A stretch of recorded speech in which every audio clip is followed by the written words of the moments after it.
Welcome, everybody. Nice to see some familiar faces and some new. My name is Jay Hogue. I'm Director of Design and UX at engulfed. And we're here in Providence. I've been with the company for about 12 years. I've been doing design and design-related things for way longer than I care to share. But the gray will let you know what that might be. So a couple brief notes up front. A note about the language that I use. User. I personally think user is not really human enough. So you'll hear me use visitor or consumer or customer, and I use them interchangeably. I feel like even if your site doesn't officially have paying customers, they're there to accomplish a task and get something done, and get something from you. So at the very least, they're a consumer of your content. I want to also mention, just in case it was not obvious, this talk will use images of fire. If there's a chance you might be re-traumatized by images of fire and buildings with smoke coming out of them, I apologize and warn you ahead of time. But that's what we're going to be doing. Okay. So, finding fire from smoke. What does that mean? When firefighters approach a conflagration, there's often smoke but no visible fire. They know there's a fire to extinguish somewhere, but since they cannot yet see the flames, they don't know where to direct their equipment, and they have to make a decision fast.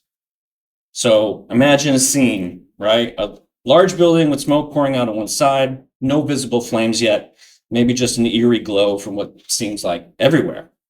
Do they direct their trucks to where the smoke is pouring out? Not necessarily.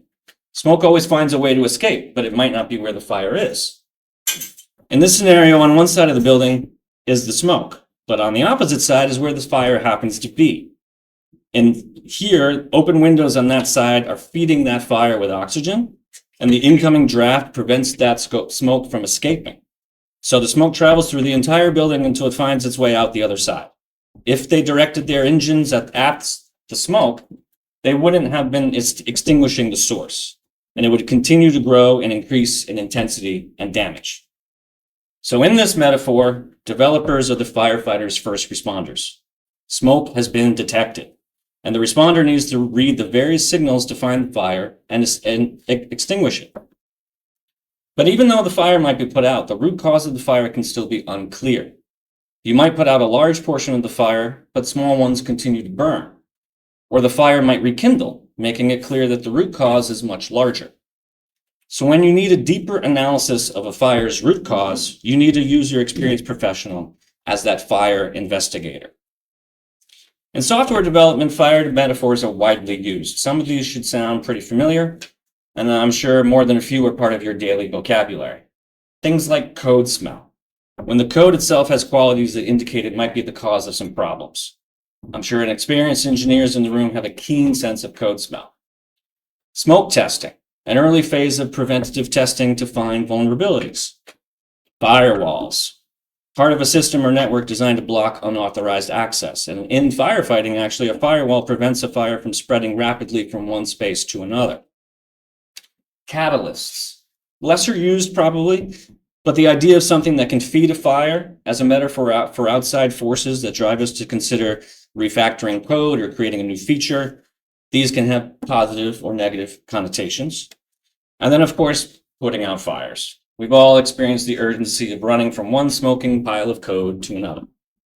I've even seen a developer connect building a good fire with like small dried twigs and kindling as similar to a quick prototype to test out an idea. Or there's another idea of technical debt management as a form of controlled burn, otherwise known as chaos engineering. So there's a lot of these metaphors out there. Metaphors like these help us understand what we're doing, because if you understand one process, like building a good fire quickly and purposefully, you can apply those principles to other problems. With finding fire from smoke, we want to learn to identify the signals that smoke provides to find the source of the fire and extinguish it. We want to identify the problematic outcomes in our software development and trace those back to the proper root cause. Some of these problems are going to be the job of developers to address, and others will require the skills of a UX professional.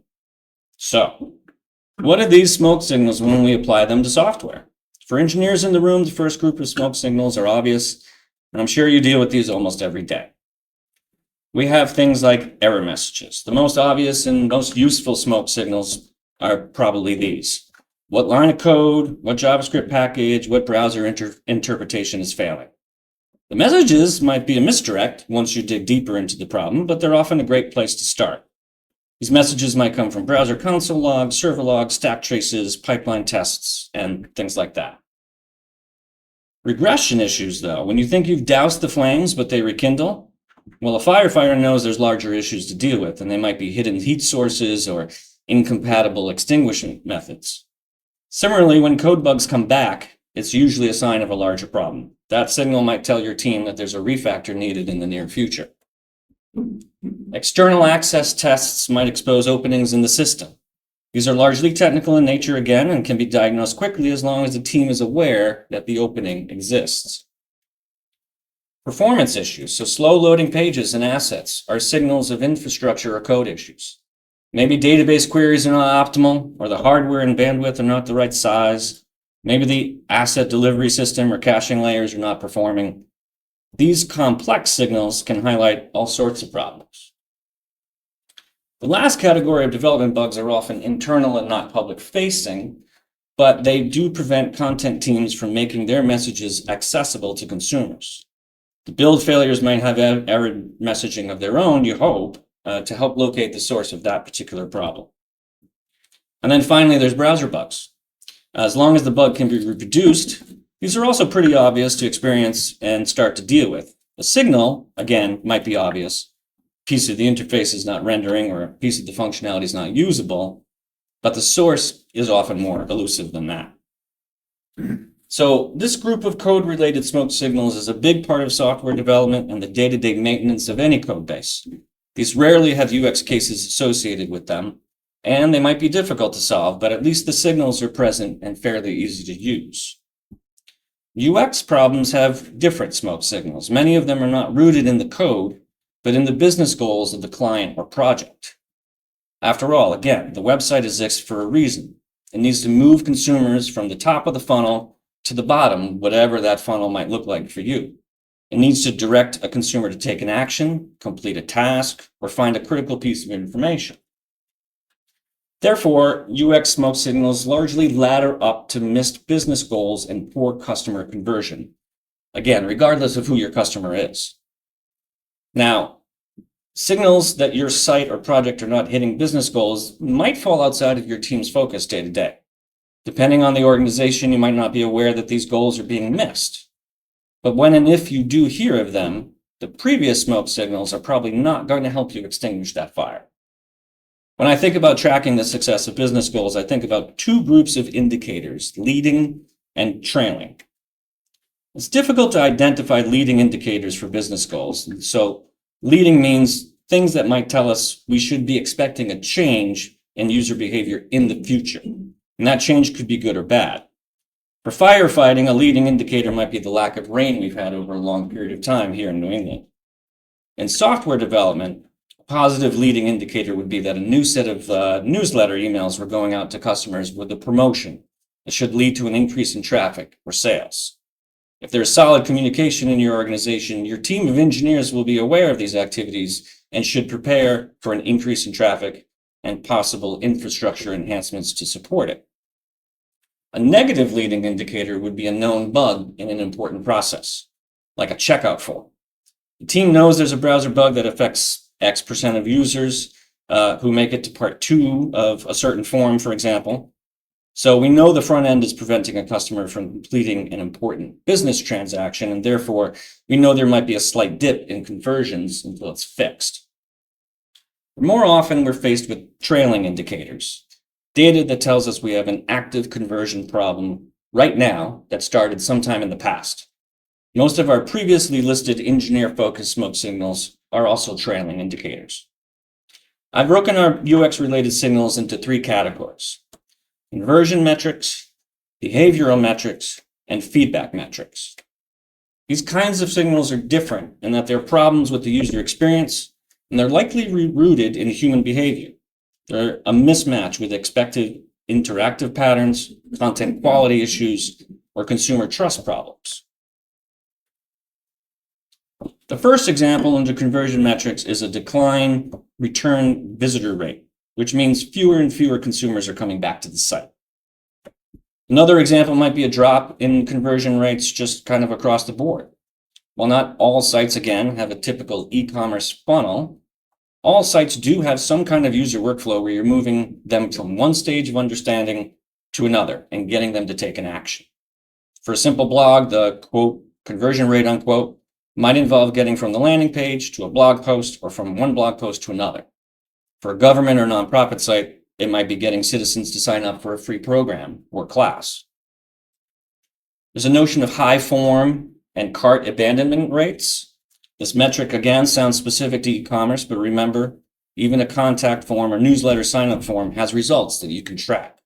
A high abandonment rate or completion rate could be due to technical issues, but it could also indicate just poor usability. There's high exit rates on important pages. This means pages that you think would contain important and actionable information for your audience are just being navigated away from very quickly. And that could fall into this category. With something like that, it should be said that a UX professional, I think, would question whether a high bounce rate is a bad thing. On certain pages, if it's at the end of a user journey, that might be exactly what you expect. So not all of these are going to be cut and dry. Moving on to examples of behavioral metrics. We have low pages per session. A site with hundreds of pages, great SEO, organic traffic, some articles that receive lots of shares and clicks should have a higher than average page per session count in the range of 2 to 3. If the traffic numbers are high, but the time on site and page per session count is low, that can be a sign of poor UX. Maybe there's low time spent on key content pages. Again, where the articles are great and the landing pages are actionable, but the time on site is so low that we know people are not reading the content or taking action, there's probably some UX problems under the hood. Low scroll depth can be an indication of a design or UX problem we call a false floor. Sometimes the design gives little indication there's more to see on the page. So we might think, because we're using the web all the time, that people scroll all the time, but that's not always the case. If a portion of the page they're looking at seems complete, many consumers won't scroll and will move on to the next page instead.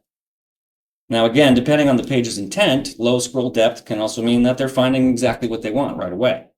A homepage, for example, might have low depth if you have a high rate of returning visitors who just go right to the navigation or any of the content within view to move to their destination. So again, not everything means there's a problem under the hood, but understanding it is really what we're after. There are things called circular journeys, and these are interesting because it's when a visitor returns to key landing pages to reorient themselves. It might indicate a confusing navigation. So imagine they're 3 or 4 pages deep into the site, but they're faced with no great way to navigate back up or move horizontally. So instead they click the logo and they go back to the homepage. We see this often in the user journey tab of Google Analytics when a site's very deep and but the navigation is shallow, or when the site deserves breadcrumbs but doesn't use them. High search rate, again, may not indicate a problem per se, but if users seem to be relying on search instead of the navigation, it can indicate information architecture problems. In this case, someone should dive into the search terms being used. If the terms seem like they should be found in the navigation, they seem pretty basic, that's an indication that the menu itself is not as clear as you thought it was. And again, the benchmark for what high search use is likely site dependent. So just watch patterns over time to get a sense of whether or not consumers are relying on search instead of your navigation. And then finally, we have some fun ones. Rage clicks. These are multiple rapid clicks in the same area of a page, often right over a link or button that seems non-responsive. But we also see these areas in heat maps, which I'll show an example of later, when users are clicking an area they expect to be clickable, but it's not.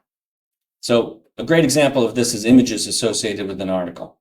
If there's an image next to your headline, it should probably be clickable. A thrashed cursor, if you haven't heard that before, is rapid mouse shaking back and forth, which is another indication of frustration. Similar to a rage click, this is a newer idea that analytics software has begun to track. Again, but it's very similar. A consumer expects one thing to happen, but either nothing happens or something very unexpected happens instead.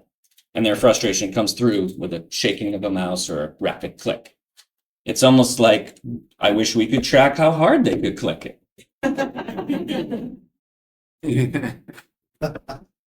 Moving on to feedback and support. While with this, I'm referring generally to organizations that have customer support staff to handle problems with the website. But even a small site has a contact form, and again, that's relevant here. There are things like an increase in consumer support tickets, emails, phone calls, office visits, chatbot queries, and talking about problems with the website. There's common questions about finding basic features or things that you think should be pretty basic. There's negative feedback mentioning specific user interface elements, complaints about mobile usability, or even high traffic or a spike in traffic to FAQ pages or help center articles. Again, most of these here are pretty obvious. If you have a customer support team and they're collecting this kind of feedback, your team should know about it. Again, some of these smoke signals may be rooted in technical issues, but I would guess that many of them are more complex and indicate usability issues. You can start to understand how these kinds of issues provide a strong smell of smoke, but have very little indication where the fire might be. And just because the fire might be out, doesn't mean the root cause has been addressed. The first step is to identify the problems your team can deal with on your own, and which problems likely extend outside the realm of engineering and into the realm of UX. So, if those are the smoke signals and types of fires that UX can investigate, what is it that a UX professional can do that's so valuable? How can I identify the people with the right skills to read these kinds of signals? And what are the tools in the toolbox? So part of the toolbox is education and experience, of course. The focus of the UX professional is rooted mostly in behavioral psychology, user experience heuristics, Gestalt principles, information architecture structures, a lot of fancy words, right? But skills that clearly differ from those of software engineering. And we have some fun tools in our belt as well. But anyone can start to learn the basics and dive into some of these tools. So there's a few ways to categorize these tools and research exercises, and I chose to split them into what people do, what people say, and what a trained professional says. UXers need to be proficient in collecting and reading big sets of quantitative data alongside smaller, more personal sets of qualitative data gathered from unbiased interactions and interviews. So, starting with analytics, we've all used this, I would guess. Teams that use it well are likely benchmarking their data monthly and comparing trends from one month to the next and year over year. It's the most common source of indirect data, cataloging what people are doing without them knowing. To take it a step further, with tools like Hotjar, there are things like heat maps and the like that make these analytics much more visual. These are a great way to see the behavioral patterns of your users laid on top of screenshots of the pages themselves. So the first example here is a heat map showing heat where consumers have clicked. The second, and very similar one, is a movement map showing heat where a cursor has been active without a click.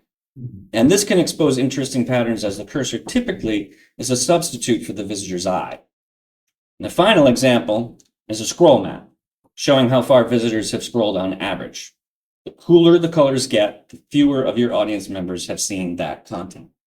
And this one has a pretty dramatic drop-off, actually. Screen playback, not an actual video recording of a user on your site, but it does look like one. This tool captures a stream of data from a visitor, what they pressed, what they clicked, where they scrolled, where the mouse position was on the page, and it literally plays it back as if it's a video file. The better tools also monitor the previously mentioned rage clicks and trashed cursors, and even some JavaScript errors or server timeouts that are stopping someone in a multi-page journey. The playback can be navigated like a video, but it's much like looking over someone's shoulder and gives us a tremendous amount of insight into how someone uses the site. A/B testings is where small modifications are made to a site and released to only a portion of your customers. So you've probably done this as well. A new feature is compared to an old one and measured for effectiveness. If the new feature performs better, it's released to the entire user base. If it's not as effective, the change is removed and the previous design stays. When possible, this is a great way to iteratively test new language, small changes to the interface to make little but effective improvements over time.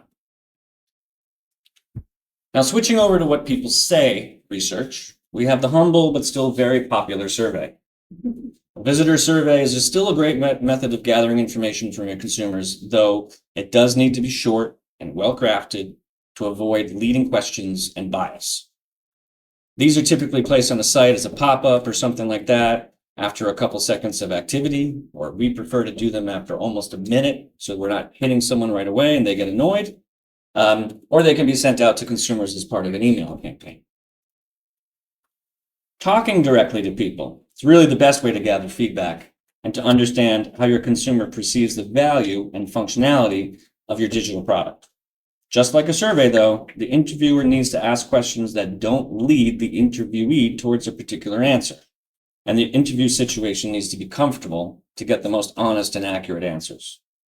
So one-on-one interviews, in our opinion, are the best, although they can be time-consuming to conduct a lot of them. So when one-on-one interviews can't easily be conducted, small focus groups is the next best way to talk to real customers. But the challenge here is simply group dynamics and whether or not everyone in that room will feel like they can speak up and speak their mind freely without judgment in the company of others. When we can't get in front of users, or when we want to conduct a much longer study, diaries are a great way to gather a train of thought from a consumer. So they're asked to write down their interactions over a long period of time, noting what they interacted with and what the results were, and how they feel about those outcomes. These studies are usually reserved for products when daily or weekly use is expected, or there's a long onboarding process, or a product team wants to study consumer retention and return. Now, diaries might be a bit old-fashioned now, though, because I've seen a lot more of these, the recent incarnation of them, this thinking out loud method. This is when someone records their screen and their audio and just talks out loud about what they're experiencing and their thought process is as they move through a particular workflow. They're unguided by an interviewer, and therefore they express their frustration and desires a lot more freely. There's many more research methods than this, but these are probably the more widely used and the ones that could be applied to a lot of the problems that we've been talking about. Want to also mention what UX professionals say section is a lot more geared around, all right. So these are the methods that rely on someone's own general experience of usability best practices, patterns, behaviors, and probably a mix of design, aesthetics, and accessibility as well. So audits and reviews, these are much longer exercises that are either investigating the current site in depth using various measurement and benchmark criteria, or in the case of the cohort analysis, investigating your competitors and similar sites in the same space. I like to think about these as preventative measures one can take before a fire starts. So there's a lot more depth to these exercises, of course, when to use them, what they're best at, how much effort one method requires versus another. But again, a UX professional will have ideas about how to apply these tools and investigate or prevent a fire. So now we understand what kinds of fires might need an investigator to identify the root cause. Your team needs to understand how to request the services of a UX professional if no one on your team has those skills available. When your team can talk about business problems and negative effects on the company's bottom line, that's when you get the attention that you need. Luckily, all the types of issues we discussed today have consequences to a company's bottom line. In theory, therefore, it should be easy to convince those that need convincing why it's worth the investment to have someone with UX experience explore these issues. Again, if you have an e-commerce site, you likely don't have to convince anyone. They should already know this. But for other sites, Your team should just borrow e-commerce language to describe your site's workflows, and that framing can help others see the value they might be losing. So some examples include high abandonment rate for items in cart. Again, pretty clear. Every day that problem goes uninvestigated loses the company more money.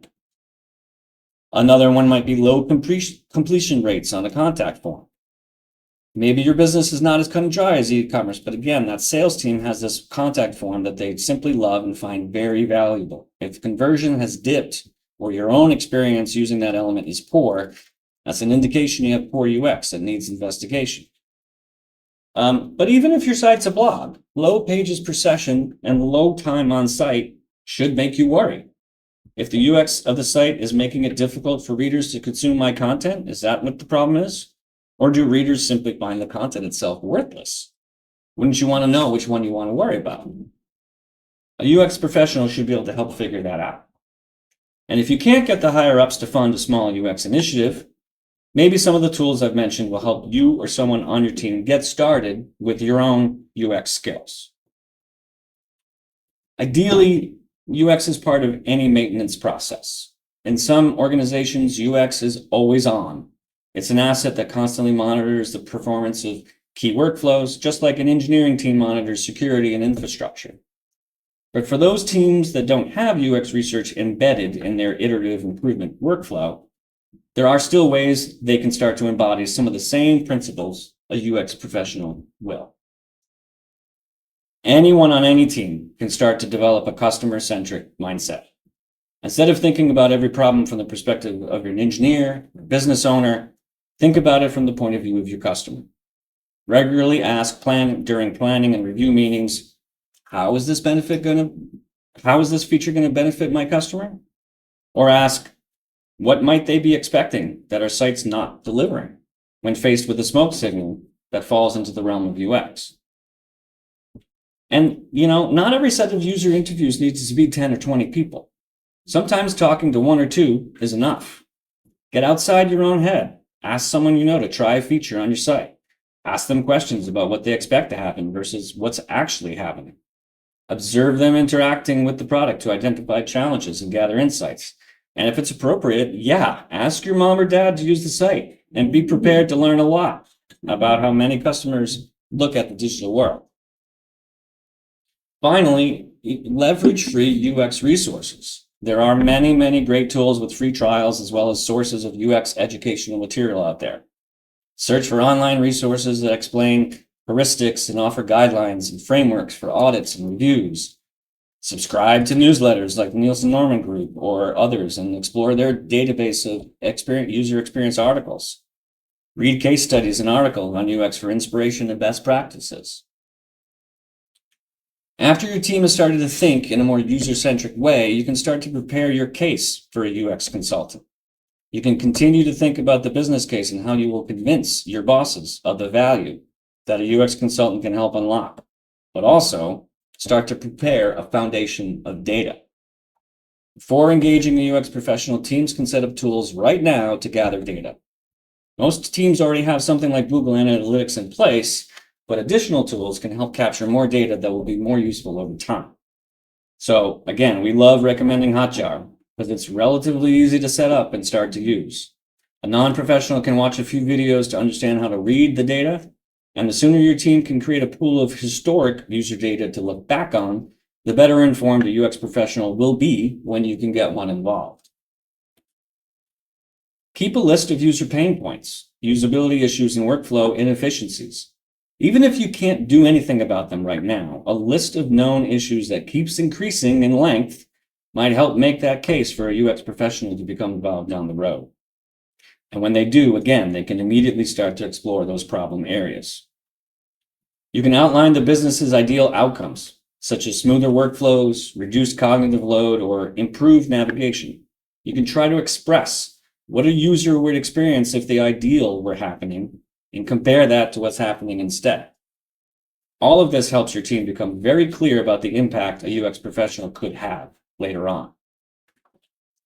So after getting smarter and more adept at explaining problems from a customer's point of view, while also making the business case for how the bottom line can be improved, your team will be finally able to make that hire, either on a full-time, part-time, or contract basis. If contract, look for someone with experience in your domain, whether that's editorial, healthcare, e-commerce, higher ed, government, whatever it might be. Also look for a team with more than one UX professional on staff. I feel it's very important for them to have internal resources to bounce ideas off of and review their findings and recommendations with, so they have a wide perspective on the problem and potential solutions. If it's an internal, full, or part-time hire, find someone who you think is motivated enough to continually learn and ask really deep questions. They'll likely be someone who can challenge themselves effectively to think about a problem from multiple angles. And if your team has started to lay the foundation for a user-centric practice, they should have the support they need to understand your customers' problems quickly and make thoughtful recommendations along the way. So, I went a little faster than I thought, but to review, I hope you learned the following. Smoke signals in software development, which ones might be engineer-facing versus UX-facing, how missed business goals can be identified with conversion metrics, behavioral feedback and support, the various tools that might be in the UX toolbox, and hopefully how to advocate for UX on your team for your project by making the business case and by starting to bring some UX thinking into your own process. I hope that can help you and your team make the case for UX while you're putting out fires. Thanks so much.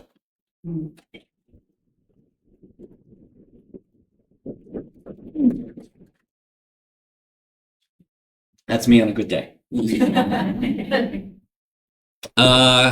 Questions or follow-ups or yeah. Question about the interview techniques that you were talking about. I'm a technology person most of the time and don't usually have to think about UX, but when I've had to be on those teams, I found it impossible to get uniform data or usable data without seeding the interview with tasks. Yeah. Like, I want you to think out loud, which I have found to be the most useful technique. As you do the following 10 tasks, tell me how that goes. Is that standard for you too? That is fairly standard. Yeah. Yeah. Again, trying to not lead someone. Yeah. Oh, yeah. Sorry for the thing. So the question is there, make sure I heard it correctly. Is there a standard way to conduct interviews to reduce bias and leading someone down a particular path? Specifically, do you ask people to complete a set number of tasks in every interview? Do we ask people to complete a set number of tasks? There's a few different methods that follow that. So for information architecture, it's usually designless. It's like a bulleted list, and you are asking people to perform a certain task, even sometimes in the mindset of a particular kind of user. So that's one way that follows that exact same method. And then there's moderated testing of a wireframe workflow, for example, that might do the same thing. You want to try to get someone to perform something and get to the end of a workflow and say, this is where I should be. Sometimes it's going to show you that they actually went the wrong way, or they took a long way to get there, but that's why you try to do that and have a task in mind. The thinking out loud is less structured than that, but I've seen those take the form of maybe 1 or 2 tasks that you want someone to perform. So you can really zero in on that and let the user kind of go whichever way they're going to go and talk out loud about how they got there. Yeah. Anything else? Yes. Do you let your have access to the heatmap? Yeah. We're kind of debating that. We think things have that on determine and be a minute if based on things are not. So that's something that you can share. Yeah, the heat map. Yeah. For example, the public English. With engineers, with the wider team? With the authenticated users, so. Oh. Yeah. No. So the question was, I believe, heat maps, scroll maps, that kind of thing. Are those shared with authenticated users? Okay. I haven't seen that. In a particular, in what kind of scenario, I guess, like, Yeah, so I work at a university and some faculty and staff want to know which of their pages are getting the most traffic and where people are clicking and stuff. oh, I'm sorry. Yeah. I see. Yeah, so in the case where you want to show department heads and content owners how their content's performing, I see why you would want to do that. Most of them are separate services that are outside the realm of that, but I don't see why you wouldn't be able to, like I did here, collect screenshots of certain key pages for someone and then push them out to those content owners. The problem I would see with that, though, is they might lack context. So why is that department performing better than that other department? It could be they have completely different kinds of content, so it's not always apples to apples. But it does, I believe, help give someone insight into where someone might be getting stuck, where their attention is going, what is grabbing their attention further down the page that gets a lot of clicks, that shows there's engagement along the way. Or again, are they not really getting beyond the top of the page to explore more, and therefore there's something else that they came there for potentially, or there's something that's telling them, hey, there's not much for me else to explore. I'm just going to use the navigation.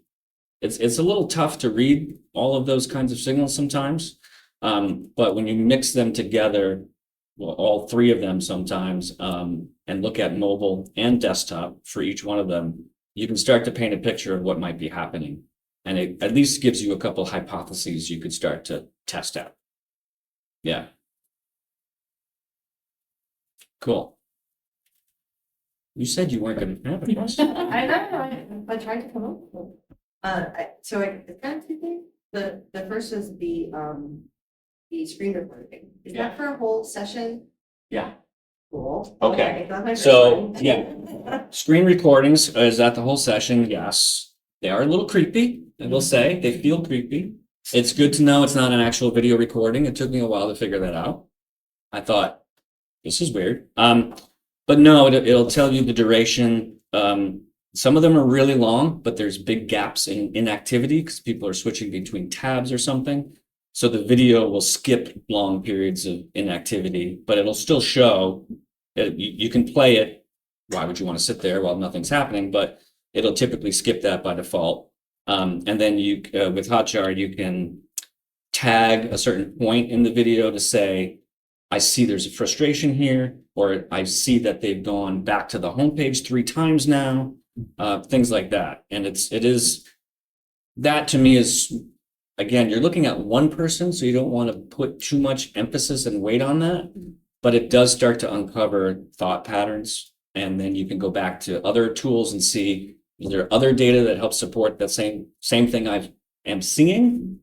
Those are really interesting. They just takes a while to comb through them and find the ones that are going to give you those kinds of sparks. Well, that's kind of my follow-up question. Yeah. And take as much or as little of this as you would like. How do you decide when and how to kind of parse through those individual things? You know, I love the aggregate data, the scroll, the heat map, but when do you say, I want to go into the analytics and really understand this loop, or I want to see, Yeah. you know, is it flat? Is it smoke somewhere else? And it's Yeah. Question about how to decide when to do what exercise and how deep to go. It comes down to the original problem you're trying to solve, I think, and whether or not you have a strong hypothesis that you can then find data to negate or support. That's the hardest part, I feel like, right? That's the hardest question to answer because everyone's going to have a slightly different way that they go about it. But sometimes it's something I've seen in a video recording that makes me think, I didn't expect that. That's interesting. And then you use that lens to look at other data you might have, and you might see it in a different light. You might see a problem that you hadn't seen before because now you saw the behavior that the analytics might not show otherwise, because analytics is just aggregate, big tables, right? But individual behavior, how they go from one page to another, paints a much clearer picture. Yeah, yeah. Great, yeah. Kind of a follow-on to that, do you have any, tips for like establishing baselines? So one thing we get is set up analytics and you see a drop off rate, it's. Yeah. Find out if it's good, well, I don't know, ask us in a month. Did you have kind of techniques for establishing that baseline so you know what's. Yeah, another good one. Techniques for establishing baselines. And that one's tougher too because analytics will change randomly, not usually without too much forethought and notice. But we were dealing with something too where privacy is also changing. So you have fewer people opting in to being tracked. Your numbers are going to go down. So we were talking about how do we level set that by saying, well, by server logs or by other kind of metrics, we know we're getting this many users. Analytics is only showing a third of that. So everything we get, we got to multiply by 3 to really get a sense of what's happening, right? That's not answering your question, I know. So I think it's over time, monthly looking at those kinds of traffic trends. You can do a lot of comparisons in analytics as well. You can look at 6 months previous, or you can look at the previous period. That's always helpful to see what might be happening. But I think the hardest thing is knowing what external things are driving traffic or not driving traffic. So an example that comes to mind is you may not be aware that they were doing a promotion in March that drove 50% more traffic via, paid ads, and now that's gone. And so they're wondering why the traffic dipped. Well, 3 months ago, you were paying for traffic and now you're not, right? So in that case, you would then say, our organic traffic is still really strong, but paid is dipped and this is why, right? And then you have to pick out what you want to select and talk about to kind of explain what might be going on. I think that's really hard. Even just engagement metrics, I talked about that a little bit. High time on site, high pages per session. That might not be the kind of site you have. That might not be the point. You might want people to get in, get out.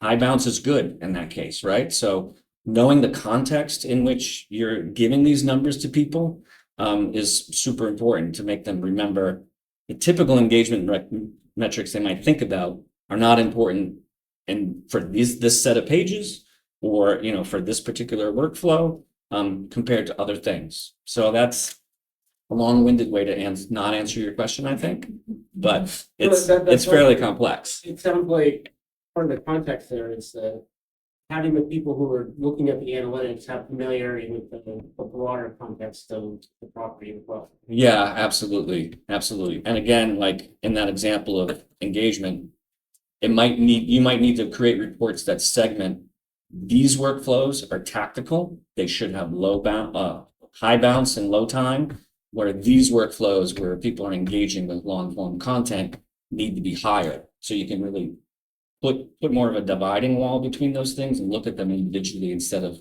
look at the entire site, because those might be thrown completely when you have different kinds of traffic doing different things. Great, thank you all. You have 15 minutes to hang out. All right.